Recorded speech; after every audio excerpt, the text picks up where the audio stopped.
واسم قشنگ بودی، یادش بخیر حتی وقتی با هم قهرم بودیم. نمی کردی حتی ازم یکم دوری، چقدر خوب بلدم بودی با هر سازی که میخواستی میرقصوندی. وقتی حالم بد بود منو میخندوندی، دوای هر دردم لبات اراده میکردی، من میمردم برات.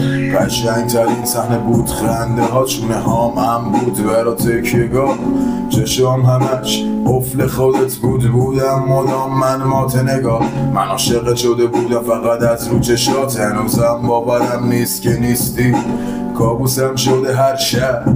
در کوبیدی داد زدی دیگه نیستی، رفتی آخه بگو به چه قیمتی منو دادی رفت. بگو به چه قیمتی من بدجور شکستم، من مغرور غیرتی.